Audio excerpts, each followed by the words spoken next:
Hey, salut les riders, le podcast X-Tem Live numéro 15 vous dit tout, absolument tout, sur le circuit Termas de Rio Hondo qui accueillera la prochaine manche de MotoGP en Argentine. Gaz. Je roule à moto.com. La moto dans tous ses états. Le circuit Termas de Rio Hondo est situé dans la ville du même nom, le plus important centre thermal d'Argentine avec 170 établissements pour curistes.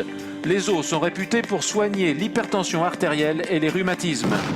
Termas de Rio Hondo est situé dans la province de Santiago del Estero, dans l'état du Gran Chaco, au centre-nord du pays, à 1000 km de la capitale Buenos Aires. On accède au circuit construit sur un terrain de 150 hectares par la route 9 depuis le centre-ville, 6 km en direction du lac artificiel et de la marina. Le parking peut accueillir 25 000 voitures. L'aéroport le plus proche est situé à 66 km à Santiago del Estero, la ville la plus ancienne d'Argentine. Le public vient du monde entier. O MotoGP maravilhoso, é só aqui em Termas do Rio Hondo. Venha pra cá. I'm from Germany and this is my first time in Rio Hondo. It's my second time in Las Termas. All the people. Construit par le gouvernement de la province pour 144 millions de pesos, le circuit ouvre officiellement le 11 mai 2008 avec une course de voitures sportives Turismo qui attire 65 000 personnes. À ce moment, le circuit est l'un des plus longs du pays avec une ligne droite de 1350 mètres. Mais à la fin de la saison 2012, des travaux d'amélioration commencent. L'objectif est d'améliorer la structure et d'attirer les compétitions internationales. On fait appel au spécialiste italien des circuits, Jarno Zaffelli, qui a la mission de le transformer pour que la piste respecte les standards les plus élevés de la Fédération mondiale. À l'aide d'un logiciel de simulation, l'ingénieur italien élabore un nouveau circuit parfaitement sécurisé, avec des pistes de dégagement et une nouvelle surface. Un premier virage à 180 degrés est placé à l'entrée de la ligne droite pour ralentir les pilotes. La partie centrale, autrefois sinueuse, est modifiée avec l'ajout d'une seconde ligne droite pour faciliter les dépassements. Le dernier virage est resserré et la zone des boxes est redessinée, dominée par une grande tour de contrôle. Un musée retraçant l'histoire des sports mécaniques en Argentine est intégré au circuit.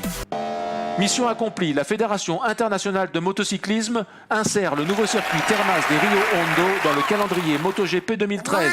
Mais une violente querelle diplomatique éclate entre le gouvernement espagnol et argentin concernant la nationalisation d'une entreprise appartenant au géant du pétrole Repsol. La expropiación de YPF ya es legal en Argentina por mayoría abrumadora en el Congreso. Y así es como lo celebraban. Sobran las Le Grand palabras. Prix est annulé. Les pilotes sponsorisés par Repsol avaient reçu l'interdiction formelle du gouvernement espagnol d'y participer avant un revirement de dernière minute. En guise de réparation, des tests sont organisés à la mi-saison la même année, puis la fédération annonce que le circuit accueillera bien le Grand Prix d'Argentine pour les saisons suivantes. Les caractéristiques du circuit: longueur 4,8 km, 14 virages, 5 à gauche, 9 à droite. Largeur 16 mètres, plus longue ligne droite 1076 mètres. Vitesse maximale atteinte 334 km/h par Stefan Bradl sur Honda en 2014. Record du circuit 1 minute 39 secondes 019, moyenne 174,7 km/h, établi par Valentino Rossi sur Yamaha en 2015. En 2016, Marc Marquez s'est imposé devant Valentino Rossi et Dani Pedrosa. Marc Marquez est particulièrement à son aise sur ce circuit, avec 2 victoires et 3 pôles.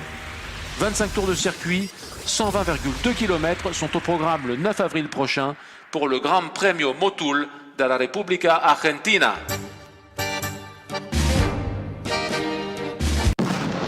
Vuelve el Gran Premio MotoGP a la República Argentina en el Circuito Internacional Termas de Rio Hondo.